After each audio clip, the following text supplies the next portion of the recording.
ایک گروپ سا بنا تھا مسلمانوں کا کہ ہم نے مسلم کرنسی بنانی ہے. کیا بنانی ہے؟ مسلم کرنسی بنانی ہے. تمام مسلم ممالک کے اندر ایک کرنسی چلنی شروع ہو جائے.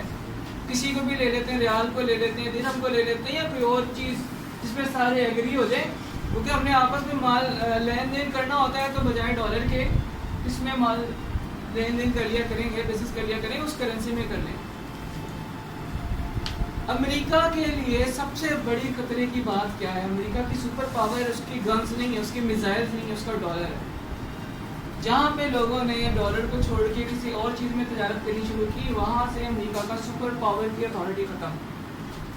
اب پوری دنیا کس میں بزنس کرتی ہے؟ ڈالر میں. دنیا کے اندر 210 کے قریب ممالک ہیں, کم و بیش چھوٹے جاتے ہیں. وہ سارے کے سارے میں سے میجورٹی آف دا کنٹریز کس میں لین دین کرتے ہیں؟ ڈالرز کے اندر. یعنی کہ میں نے کسی چیز کو بیچنا ہے کسی ملک میں, تو میں کیا کروں گا, ڈالر کے اندر اس کا حساب لگاؤں گا کتنے ڈالر کی بنتی ہے, اور اس ملک سے کہوں گا کہ اتنے ڈالر کا مال میں آپ کو بیچ رہا ہوں. تو وہ کہتا ہے کہ میں آپ کو اتنے ڈالر کی مالک کی چیز اپنے ملک سے دیتا ہوں, یا پھر اتنے ڈالر کی پیمنٹ آپ کو کرتا ہوں. یہ سارا لین دین کس چیز میں چل رہا ہے؟ ڈالر میں. اور ڈالر میں لین دین ہونے کی وجہ سے اس کے اندر امریکہ بھی انوالو ہو جاتا ہے, کیونکہ اس کی کرنسی ہے. تو اس کی کرنسی ہے, تو اس کی وجہ سے وہ دنیا کا سپر پاور یا دنیا کا گاڈ بن کے بیٹھا. اب یہ ملک جو تھا ترقی یافتہ تھا, مطلب کہ پیسہ بھی تھا اس کے پاس. تو اب جب پیسہ ہو تو ملک جو ہوتے ہیں پریشانیوں سے نکلنے کے بعد اپنی آپ کو اسٹیبلش کرنے کی طرف جاتے ہیں کہ ہم ذرا آپ ترقی کریں گے.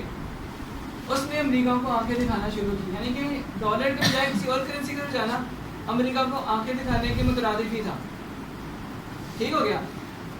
اور ساتھ میں اس نے کہا کہ میں ایک ایسی کرنسی لے کے آؤں گا جو گولڈ کی ہوگی. گولڈ کے چھوٹے چھوٹے درہم بنا لیں گے, 5000 کا ہی سکہ ہو. ملک ظاہر سی بات ہے 2-4 روپے کی چیز نہیں خریدتا. ملک جب ملک کے ساتھ تجارت کرتا ہے اربوں کی چیزیں خریدتا ہے, کروڑوں کی خریدتا ہے. اس میں ان ڈالر کی بجائے وہ جو دینار ہوں گے گولڈ کے, اگر 1 لاکھ کا بھی ہوتا ہے تو اس کے اندر تجارت ہو جائے کرے گی. ڈالر بکنے سے فارغ. سب کو پتا دنیا میں گولڈ کا ایک ہی ریٹ ہے, وہ کسی کا تو نہیں ہے نا.